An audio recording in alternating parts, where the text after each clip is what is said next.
Mount Elbrus, the highest peak in Russia and the European continent. Nowadays, many choose to ignore it in favor of Mont Blanc, scared away by the war in Ukraine. But mountains don't care about politics. Until further notice, it remains the undisputed roof of Europe, standing at a proud 5,642 meters. As I was plotting my route from Morocco to New Zealand without flying, I couldn't help but notice it. Oh, it's that close, I realized. Looking at the two-dimensional map of Europe, it looks just like any other point, just some place one could walk to. What if... No, there's no way. I'm not prepared for that. It won't be the right season. It will be too expensive. Still, what if? I slept on it for months, only thought about it in a joking manner. Just imagine if I did that. I'm not a mountaineer, barely a hiker, yet every other day I would come back to it and research more. When I got to Russia, I was still undecided, but my mostly positive experience during my first week in the country convinced me. I told myself, I want to at least see the top, and then we'll go from there. No commitment. Ultimately, I viewed it as another side quest to complete, an achievement to add to my lore. Little did I know it would become much, much more. This is the story of how I fell in love with the mountain and paid the price for not giving it the respect it deserves. A price that could have very well been my life.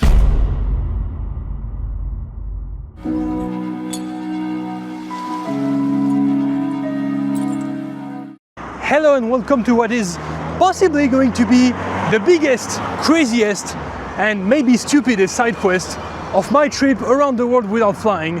I am currently in Nalchik, the capital of the kabardino-balkarian Republic. You can see the flag there. The locals here are the friendliest bunch of lads I've met so far in Russia, always wanting to talk to me, greet me, shake my hand. They actually use both hands here to shake your hand, by the way. And yeah, I've had a good time here so far, but I've only come here for one reason, and there it is, the Caucasus Mountains. So this is why I'm going to board a bus going all the way to the foot of this mountain. Yeah, dare I say it. I have to see it for myself first before saying anything, so let's go and board that bus. 2 hours of wavy roads on a minibus later, I reached the foot of the mountain. Snow was surrounding me and the beauty of the Caucasus was now obvious. While I'd been feeling hesitant all the way up to this day, for the first time I felt a burst of confidence rushing through my body, and I finally dared stating out loud my objective on this mountain. Anyway, I think you got it by this point. I am going to attempt to climb Europe's tallest mountain, Mount Elbrus, at 5,642 meters. And in case you're wondering what's my mountaineering experience to attempt such an ambitious goal, none. Zero. So follow me on what's either gonna be the inspiring journey of a beginner or a pathetic failure. Well, I think you can already guess which one it's going to be. Still, I had done my research. I might be reckless, but I'm not stupid. Usually. Despite everywhere on the internet saying it's an easy, non-technical climb, I knew there were several conditions to fulfill before attempting such a climb. Because this is gonna take several days, okay? You don't just summit this in one day. It's not possible because you need to acclimatize. When you're getting that high up a mountain, well, the oxygen starts to run low and you need to get your body used to that. When I get to 3,000, 4,000 meters, I'm gonna need to acclimatize for real before I can actually reach the summit. The second thing I need is gear. Obviously, I'm not gonna climb the mountain like this, right? I don't have any mountaineering gear, so I'm gonna have to rent pretty much everything I need, and I need a lot of things. So I'm gonna need to find a rental shop in this village. And finally, last but not least, I am not going to summit this mountain alone. Okay, I came alone here, but there is simply no way I'm summiting alone. This is way too dangerous. I have no experience. And I mean, this is how people die. Usually climbers with little experience like myself, they would book a tour, they would be part of a guided tour that would take them to the summit. But this is just too expensive. You're gonna have to pay 2,000, 3,000 euros.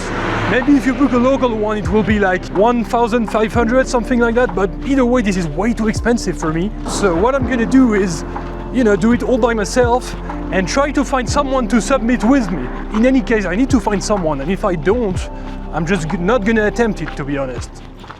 Well, this is the hostel where I'm staying tonight. I've seen worse, I guess. We got everything we need here.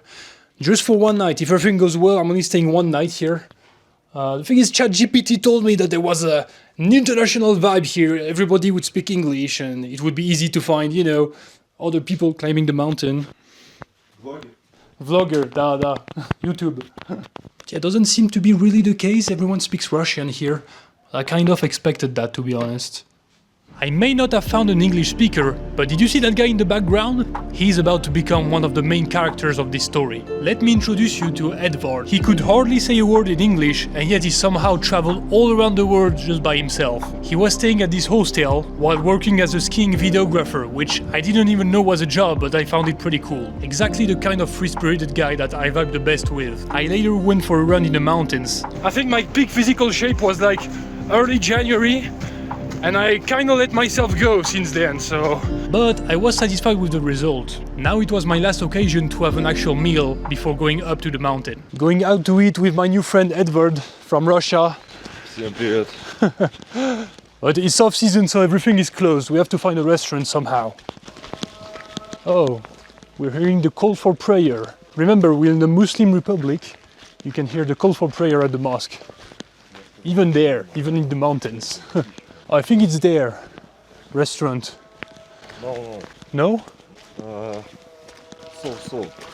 Well, he didn't like that restaurant, so we're walking in the night, looking for somewhere else. There's no street lights here. It's a bit creepy, I'm not gonna lie. I hope he's not gonna steal one of my kidneys. Not open. There's nothing open in this town. What is going on here? Only the mosque is open, I guess. No restaurant. Nothing going on here. Oh. Let's go. We can go? Okay. I guess he found something. Bro, you're with me now, and you don't even need to know Russian. I'll solve everything. Good, mate. Good. Thank God you're there. Только одна проблемка, мы тут. There's just one problem. We both don't know what's here at all, because this is just a village. True. You're the best Russian bro, you know that. Thank you. There's a war going on in Russia, and you came here from France. Russians are afraid to move from one city to another, so don't worry, there's no danger. When I was in Rostov, I kept getting alerts on my phone of missiles and stuff. It was a bit scary, but nothing happened, so I think it's fine. No translate, я понял. You understand? Understand. Okay. And you eat this with hands? Да. Da? This is a national dish on Elbrus called kichin, and they make them all over the Caucasus. National dish of Elbrus. Okay, let's try it. Oof, very hot. И братишка мой пробует. Very good. Okay, let's try some Elbrus tea. I don't know that one. It's made from this. This is genuinely one of the best teas I've ever had. We came here to gain knowledge and share experiences, but people don't understand this. They're fixated on material wealth. I don't argue that wealth is necessary for our comfort, but we need to treat life like a game. Okay. Yeah, you're right. I agree. And we're really having a copious meal before I climb Elbrus. I would like you to recite a poem in your native language and I will film it. Recite a poem. Maître Corbeau, sur son arbre perché, tenait dans son bec un fromage. Si votre... I don't remember it. Okay, приятного аппетита. Let's try this one. Meat is good, I love meat. Братан, ты в России, убери нож, ешь вилкой только. Помогай только рукой. Okay. I'll eat the Russian way then. I just want to see you fully embrace the Russian mentality. Okay. I understand. Let's try strudel. Bro, this is so good. What? This is Russian food? Yes. Russian food is underrated. After a nice meal and a good night at the hostel, it was time for the big day. The one that would decide whether or not I would even be able to reach Garabashi, the base camp of Elbrus, sitting at the top station of a cable car. I woke up optimistic and in my best condition, but that was about to change swiftly.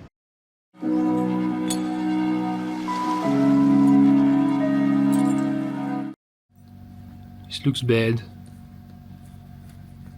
Yep, this is the top of the cable car. Oh my god. This is bad, very bad. Okay. Well, that's not looking good. He just showed me the webcam view at the top of the cable car. As you saw, it looks pretty terrible, so I don't know if the lift is even open. Guess I'll have to find out, or maybe I'll have to wait another day here, which doesn't sound good, because apparently in about 3 days there's gonna be strong winds starting at the top of the mountain. I mean, the weather might just ruin this for me, I don't know. I might have to make a new plan today. I realized at this moment that I was on a time limit. Starting first day, the weather was planned to turn around completely. That would only give me 3 days, including today, to make a run for a top, while most climbers would recommend 4 or 5 days to acclimatize. The summit started to feel out of reach again. But after a couple hours winding down around a copious breakfast made by Edvard himself, I found out that the cable car was still open despite the snow. There was no time to waste. Getting on that cable car was today or never. So right now we're going to rent the gear. He's coming with me again. Not climbing up with me, sadly. That would be great, but I'm gonna have to leave my Russian best friend here. Anyway, let's go and rent the gear. Dobro utro. You speak English? No. Okay. This is where a whole hour of arguing started. They were not eager to rent anything to an inexperienced foreigner without a guide. I told them my plan, which was to get at the top of the cable car and trying to find a climbing mate in a mountain hut. I had no intention to do any climbing alone, but they weren't convinced. And who could blame them? I definitely looked reckless and crazy to everyone in the room. They gave me 2 choices. Either go with a guide or pay a deposit of 1,500 euros. Both options presented the same issue. I didn't have the money. You see, since the start of the war in Ukraine, it hasn't been possible to use European credit cards in Russia. I entered the country with a pile of cash, but after about 10 days I was starting to run out. I told them all that, but they wouldn't budge. At one point, I jokingly asked the lady, "Are you afraid that I'm gonna die at the top and not bring back the gear?" She coldly said, "Yes." I was reaching a dead end. This is when my savior appeared. Meet Alexei. He happened to be the only other customer in the shop, spoke great English, was about to take the cable car right now, and he offered me to take me with him. Nothing short of a miracle. Using his experience as an athlete and mountaineer, as well as his natural charm, he made the impossible possible after a little chat with the lady. Without him, I would not have gone further than this village, and he probably regrets that decision today after what's about to happen. But still, I'm grateful. Finally, they started to get some gear out for me to try. Yeah, man.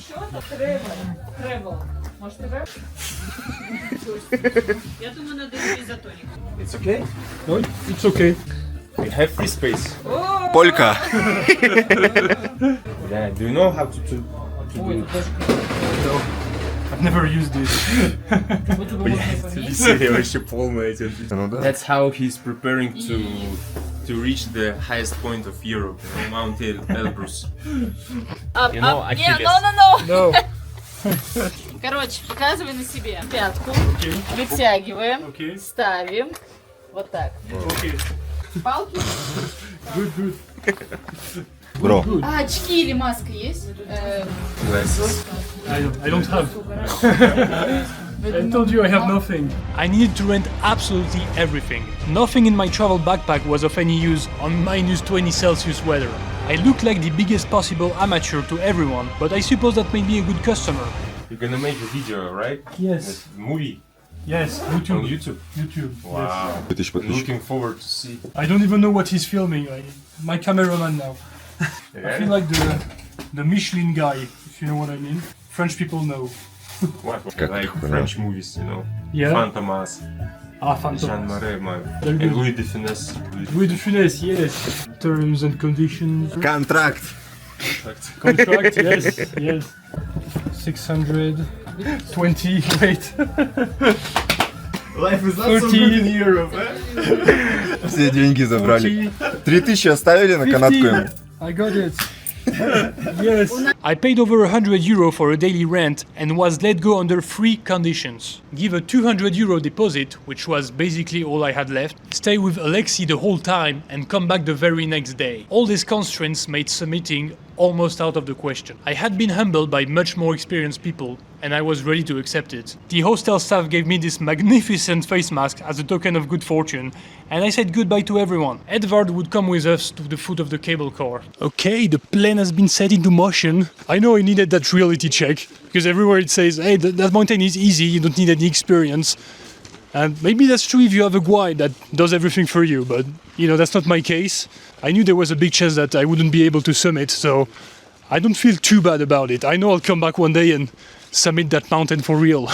But in any case, I've never been above 3,000 meters in altitude, so I need to know how my body responds to altitude sickness, So we're gonna go above 4,000 meters and I'll see how I feel. What is this? It's the shop. Oh, okay, we You can buy food. Let's go. The food has been bought. This is just for one day, by the way. Must be super heavy if you're going for, I don't know, a week or something. Anyway, we're gonna find a taxi. 400, bro. 400? Split 50-50, okay? Okay, good.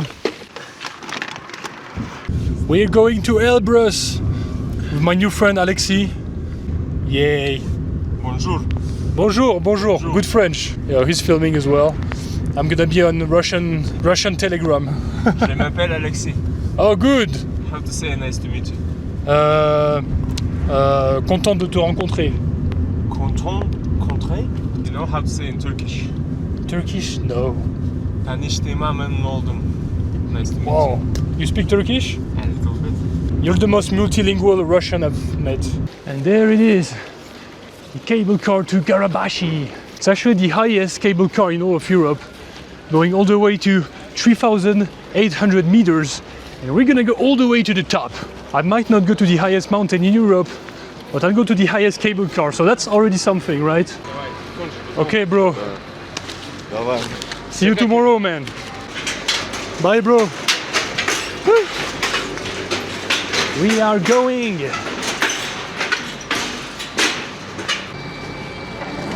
Okay. Spasiba. Francie, yeah. Bonjour. Let's go. Je vais bien. Bien. Good French. Good French. Okay, let's go. Oh. This backpack is little big. How do you have so much? Like, what do you have in there? Warm clothes, sleeping bag, food, a lot of food. You're more prepared than me. What's the highest mountain you've climbed? We consider summit, it's 3,200. But Oh. if it's high, 4,600 here. Okay. Going up. Going up the mountains. You got the whole ski slope here. There's nobody skiing for some reason. But yeah, look at this. This is incredible. Incredible. Yeah, but in French. Ah, no, in French, no. Incroyable. Ah, In Russian? невероятно. Neverland. Okay, we made it to a ski station. So we're already pretty high, but not anywhere close to the top. Check this out. Bro, I'm feeling sick. I'm just joking. It's okay. Elbrus? Elbrus? I'm seeing Elbrus for the first time. Check this out. The summit of Elbrus. There it was. The sight of Elbrus blew my mind. Looking up to this giant force of nature, I felt smaller than ever. Yet the dream I'd been chasing had never felt more real. It was so far, and yet the clear weather showed the straight way to the top. But I would soon learn that things at this altitude can change dramatically in an instant. And our first challenge would be to find our mountain hut with no visibility. Okay, we're already 3,500 meters high. And look at the height of this mountain. This is so high. Over 2,000 meters taller than we are right now. This is crazy. The tallest mountain in Europe. Let's go. 3,847 meters. This is Garabashi. Wow. Crazy stuff begins now. Yes. Oh, we have to walk in the snow. Check this out. People going skiing, walking in the snow. I put the glasses on because I don't feel like recording while walking in the snow. I got crampons. I have crampons, but I'm not putting them on yet. It's not extremely cold, I think, but it is much colder. And I don't really feel any sickness yet, but I think it takes maybe a few hours to come in, so we'll see. Okay, now we need to find a shelter. Man, that feels so dodgy. I can't see anything. I'm gonna fall, man. I feel like I need to take like larger inspirations. When I breathe, I need to breathe more, you know? Of course. Yeah. Enough oxygen. I don't see any shelter here. I mean, I don't see anything, to be honest. Oh, that's dangerous. People skiing there. They can see us. There are people walking there. Первые бочки, да, по пути? Ну посмотри, пойдешь слева сейчас. Make video? Speak to them in French. Ah, bonjour, vous parlez français? Bonjour. Hello. Yeah, next video, YouTube? No YouTube, only Instagram, Telegram, Instagram, WhatsApp, okay. Viber, VK, Max, Everything. Francis, bonjour. Bonjour. Comment ça va? We live near to Ukrainian border in Belgrade. Belgrade? Serbia? No, Belgorod. Ah, Belgorod, okay. Russia. Okay. Closest city to Ukrainian border. Oh, okay. Is it dangerous bombs? Yeah? Wow.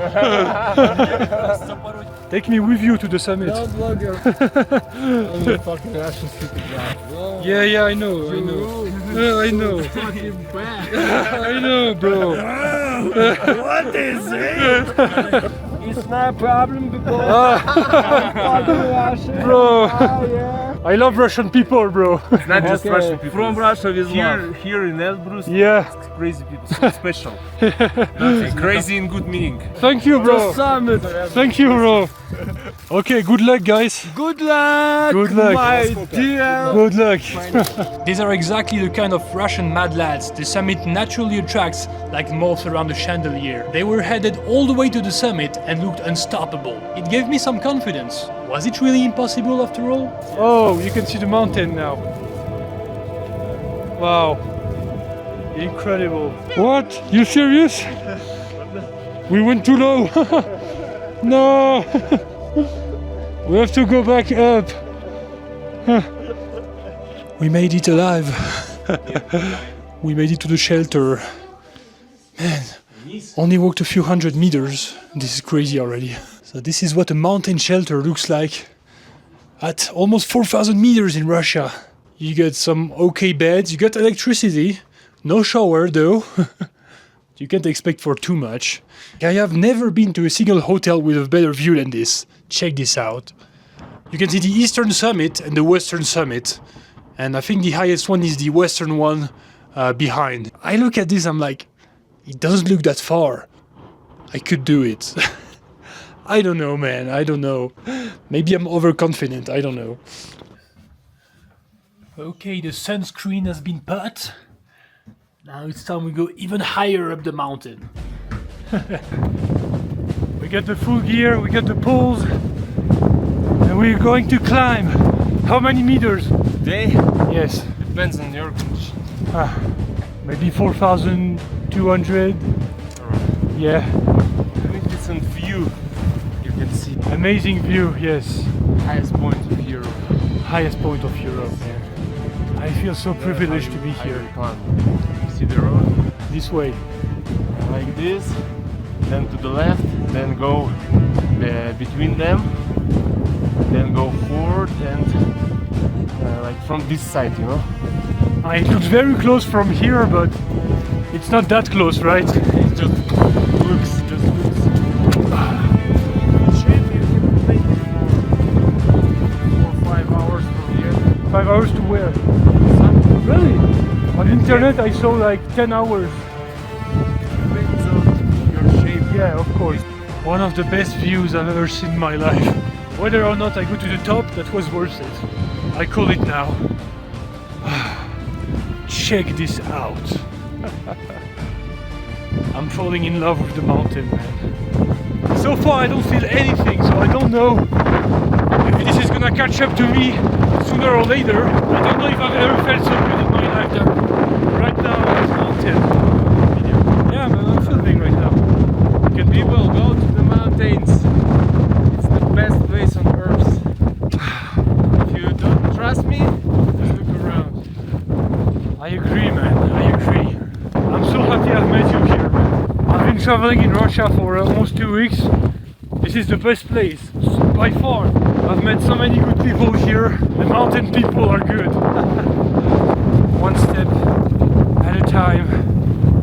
We are making our way there. And the weather has gone to shit. Literally can't see anything. But tell me again, what's the altitude right now? You can see on my watch. 4,044 meters, 45. Congratulations, bro. I've never been so high in my life, by far. Félicitations. Félicitations. Roski. Pozdrawiam. Pozdrawiam. Okay, pozdrawiam. Приют 11, you see, Приют 11. That's the most famous shelter. There was a fire there many years ago. Oh, a fire. Yeah, and since then it's still recovering. It's the highest and most popular shelter in Elbrus. Highest shelter on Elbrus, okay. Look at this weather. You literally can't see shit. So we're gonna go back for now and try again in the morning. Let's go. And the funny thing in the mountain is you can see where people have peed. Check this out. I mean, there's no toilets here, so yeah, it is how it is. Oh man, she's skiing back down. Crazy people, crazy people. Yeah. Be careful! Be careful! He climbed to 5,000. 5,000? On the skis. And how did he go down? How did he? This is insane. Those people are unhinged. I would soon learn that my worries were unfounded. Back to the shelter, they introduced themselves as Alina and Vladimir, two professionals dedicating their lives to skiing and Elbrus specifically. The latter spoke French and was happy to showcase some of his essential oils. Et alors, parlez-nous s'il vous plaît. S'il vous plaît. 93. What is the name? Just the name? Ginseng. Ginseng. Ginseng. En russe, Женьшень. Ginseng. 2 words. Женьшень. So it's like very rare. Rare, and the shape of it, like it's a root and shape of body, of human body. Okay. Oh, it's a strong smell. It's okay. pure ginseng. This is supposed to help you like to adapt to this environment in the mountains.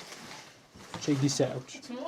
But it wasn't just them. Everyone here had an impressive resume under their belt. The one I got to talk to the most was Varvara.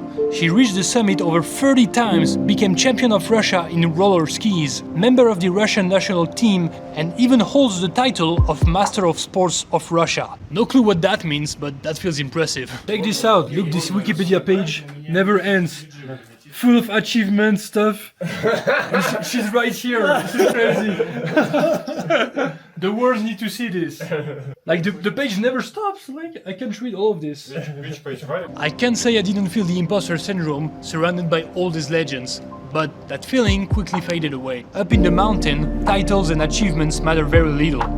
We're all just people, all just as fragile in front of the daunting summit. We all shared food and hot tea together as peers, and despite being so far from home, I'd never felt so welcome anywhere before. I had trouble falling asleep as I reviewed what I still consider to be the best day of my journey around the world. I fell in love not only with the mountain, but with everything around it. The people, the atmosphere, and Russia itself. At this moment I felt right where I belonged.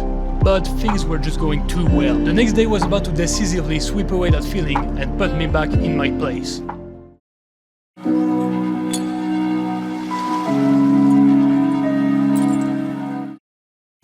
Alexis.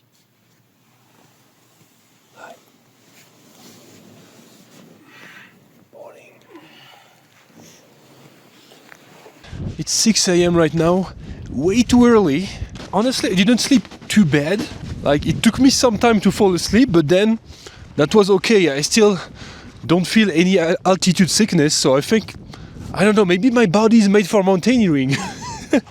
That's what I'm starting to think. I think it's very much luck. Like, you can't really do anything to train that, except to go on altitude, you know, to go here. So, good for me, good for me.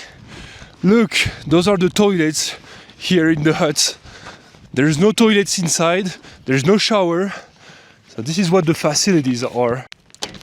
Oh, it opens. Yesterday it was frozen, you just couldn't open the door. They defroze it. Brilliant, brilliant. Best toilets ever. Oh, and before that I need to show you this, by the way. This is the best weather I've seen here. This is the perfect weather today. There is very little wind and I don't see a single cloud anywhere in the sky. This is crazy. Like, look at those mountains here. This is just perfect. I was feeling better than ever before. The perfect weather and my apparent superpower to handle altitude sickness boosted my confidence to 200%. The summit was right here, more visible than ever. I knew this would be my last day here, and I couldn't help but dream again. What if it was within my reach after all? But of course, I couldn't do it alone. As soon as Alexei and I started hiking, I needed to ask him the question. How high do you think we can go today? Depends on our shape, Yeah, conditions, acclimatization. true. Weather allows to do it even to the top, but To the top. we'll see. Man, I'd love that. Time. Time will tell. I can't even believe it right now, but we'll have to see. Yes, bro. We're going. No snowcats here. We're walking like real men. Real mountaineers. Yes, real mountaineers. Oh yeah, those are the snowcats. Many people reach the summit by riding them to over 5,000 meters and hiking the rest, allowing them an easier climb. Two factors made it a big no for me. The price tag of several hundred euros, and also it kinda feels like cheating. I believe those are controversial within the mountaineering community, but who am I to judge anyone? All I can say is that I personally wouldn't be satisfied reaching the summit that way, so walking it is. We made it back to where we were yesterday, where we stopped. Yesterday you couldn't see at 20 meters, and now you can see both summits. Ça va? Feeling good? Everything's fine. Yeah. Check out the Caucasus Mountains. You can see so far ahead. Russia is not so bad, huh? Russia is not so bad, bro. Will we be sponsored by Pepsi or? I hope so. Pepsi, if you're watching this, sponsor us. Drinking Pepsi at 4,000 meters.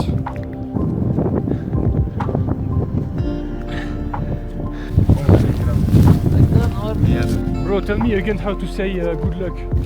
Удачи. Удачи! Береги себя. Береги себя. Береги себя! Okay. Be careful with this. Oh my god. The snowcats are coming. The first snowcats. That's cheating, bro. We don't need that. Tea break. Thank you. Best tea spot in Russia. How high did you go? 4 and 600. Okay. How was it? But just Lot of wind or? yeah. I think about maybe go a little bit more, but I'm tired about the wind. Okay. No, I don't like it. Yeah, okay. Bro, what's the altitude right now? 4457. 4457. Wow. How do you feel? Quite harder than before. Yeah? Not you. Now I feel nothing. Really, monthly. I feel like I'm an asshole for saying that, but like that's true. So you don't feel. I feel the same as in Tosco right now. Wow. From 6 p.m. avalanche hazard. 6 p.m. was a long way from now, and the weather still looked perfect, so we kept going. It was a game of endurance. The key is to keep a slow but consistent pace. Take a 20-second break every 20 steps. Avoid talking to save energy. 4,500, 4,600, 4,700, 4,800. Varvara warned us. While the sky was still clear, the wind at this altitude was overwhelming. It pretty much ruined the audio of all the videos I took up there. Sorry about that. The snow slowly started to solidify as we went up in altitude, but we still had one ace up our sleeves. Bro! I think we should go there and put the crampons! Now it starts to be icy, so we're gonna put the crampons. It's gonna be a different story now. Truth be told, it was my very first time using crampons. I needed help to put them on and didn't have the right technique to walk with them. At this point I started to be nothing more than a burden for Alexei. In retrospect, this is where I should have turned back. I simply wasn't prepared for the ice, but at the time I didn't quite understand the danger it added to the climb.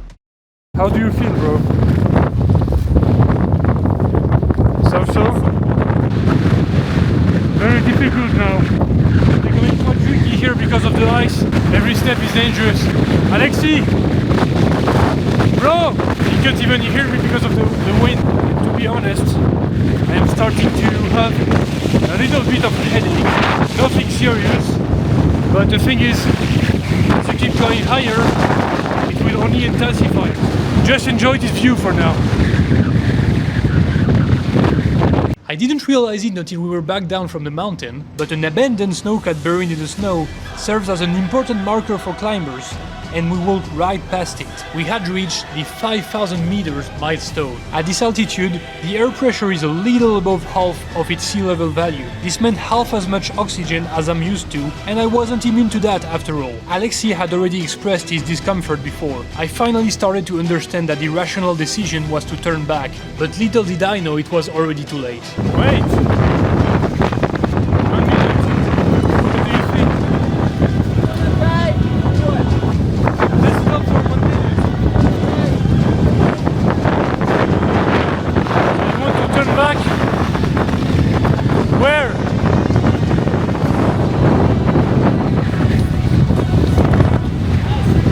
Okay, that's good to me. I'm starting to have a headache. No, I'm starting to have a headache. It's catching up to me finally. I'm following you, go ahead. I think this is it. I think this is it. I don't feel disappointed at all. Like, I'm just so happy to be there. You don't climb Elbrus in 2 days.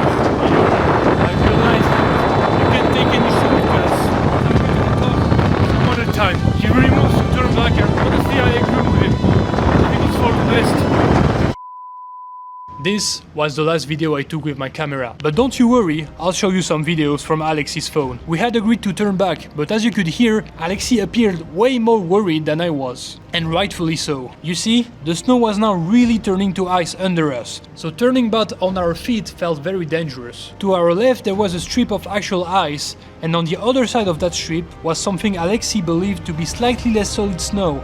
So I followed him on an ordeal to get to that other side and go down more safely. He was probably right, but the fatal flaw in this plan was thinking I was able to safely cross that strip of ice. The next instant wasn't recorded, but believe me when I say that it would turn out to be both the scariest and most decisive moment of my entire life so far. Alexi went first and successfully crossed. I followed after him and walked across the strip of ice, slowly but surely, step after step. When I was about to reach the other side, I employed the strategy that Alexi had successfully used, let myself fall on the soft snow. Did I miss something? Did I do it wrong? I didn't have any time to ask these questions. As soon as my body touched the ground, I lost my footing and started sliding down the mountain. I had no clue what to do in this situation, so I panicked and tried to stop myself by agitating my poles and crampons, which is exactly what you shouldn't do in this situation. Yet, somehow, I stopped a few seconds later. I couldn't explain how. I was temporarily safe, but there was still one issue. I had been sent back to the other side of the strip of ice and had to do it all over again. An ice axe would have come very handy in this situation, but we didn't have one. I wouldn't have known how to use it anyway. But it should be fine, right? This may have been the scariest moment of my life, but there's no way it would happen again right now, right? I tried to hide my terror as I gestured that I was fine before going for a second try. I was looking for an opening, a path with a little less ice to join Alexi. But as I was climbing up, I soon found myself surrounded by it. And it happened again. The crampons I trusted before were now turning out to be useless. In a second, I found myself laying down on the ice. The only thing holding me in place was my pole that conveniently got stuck in a small crevice. I was holding it with all the strength of my right hand. How do I get up? Can I even get up? That hole is not going to hold my weight. I'm going to fall down to my death in a few seconds. My prediction was correct. I started sliding down again, and this time I wasn't stopping. I tried to slow myself down by any means, but it was useless. I was accelerating more and more. My trajectory was taking me way out of the path. Where am I headed? To a cliff? Rocks? A crevice? Just sliding down for thousands of meters? Whichever it was, I foresaw the same outcome. Certain death. Some say they see the light flashing before their eyes in this moment. I didn't. I was stuck between panic and extreme concentration to find a way to stop. What stopped me, however, wasn't a stroke of genius, It was something I can only call a miracle. A tiny snowdrift. It was no taller than 20 centimeters, and yet my feet planted right into it, stopping me completely. I was in a state of shock and couldn't think straight. I had lost my cap and glasses, and my trousers were half open. I didn't feel much pain, but was I uninjured, or was the adrenaline hiding something more serious? In my mind, getting up was an impossibility. Survival instinct kicked in, and it deemed me unable to walk back to the path myself. I estimate I slided down for about 100 meters. I could still see Alexei in the distance, but he was too far to hear me. I waved to signal that I was alive, and sent him a text at 1:33 p.m. Bro, I think I need help. I'm scared. He replied, Bros, stay there. We called 911. Don't worry, they coming. Just stay there, don't move. It's okay. Stay there. We called a rescue team. I knew I could trust him.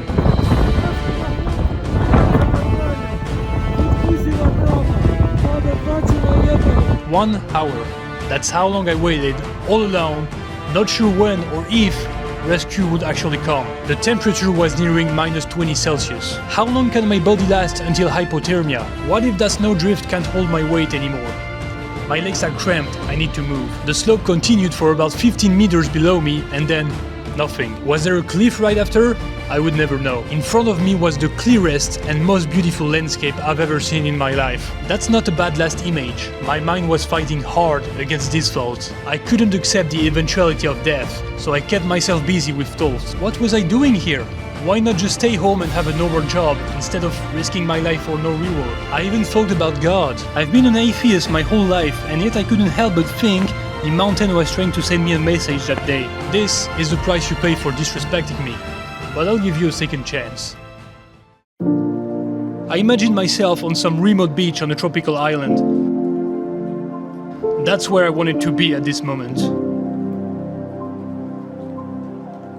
Eventually my savior appeared in the form of a Russian woman in her 30s. I feel bad because my memories from this moment are so blurry and I can't remember her name or what she looked like, but I will forever be grateful to her. While I was too scared to even move, and even Alexei didn't dare to stray out of the path, she casually walked up to me like she was walking her dog in the sidewalk. It really is that easy? It made me feel silly, but also gave me a tiny drop of confidence. Despite barely speaking English, she somehow found all the words I needed to hear at this moment. She even went to retrieve my hat and glasses that were scattered dozens of meters away from my position. I was concerned for her life, but for her it just seemed like a normal Tuesday. From the moment she appeared until I was entirely out of danger, I felt many bursts of relief, and I have to shamefully admit that a few tears were shed. She sat alongside me for about half an hour until the rescue team finally pulled up on a snowcat. There came a hard part. The snowcat couldn't come to my position, and I had to walk about 50 meters to reach it. What would have been an impossible task moments before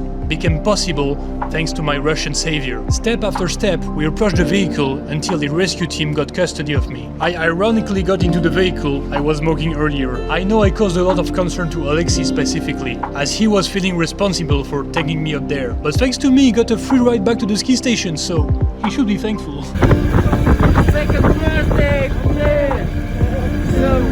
second birthday. Once we arrived, the rescue team shook my hand and just let me go. I thought I'd have to pay hundreds of euros, but turns out it's a free service. Maybe Russian public service isn't so bad after all. I owe each and every one of these guys my life. Thank you. I finally got to see the full extent of my injuries. Only a few bruises. I can't express how lucky I got. I took the lift that same day and went back to Turskol, where I became kind of a celebrity against my will. You know, that French guy who had to be rescued on Elbrus. I got to say goodbye to Edward down there, but truth be told, all I wanted was to get out now. I felt a lot of shame and needed some fresh air, and not the one from the mountain. The next morning I got on a bus, then another, then yet another. That same evening I was in Georgia. I had to go back there instead of going straight to Kazakhstan because of some visa issues, but I'll tell you more in the next video. At the end of the day, my situation was just a minor inconvenience compared to what actual mountaineers live through. But I'm not a mountaineer, and I might never be one. I just wanted to share what happened to me and how I felt as a normal bloke facing a life or death situation 5,000 meters up. I think we can all agree that I was reckless on this one. But if I reached the summit and came back in one piece, would I be called brave instead? Where do we draw the line between bravery and recklessness? I don't think there is one. But if you want to hear anyone call you brave, Just make sure you live to tell the tale.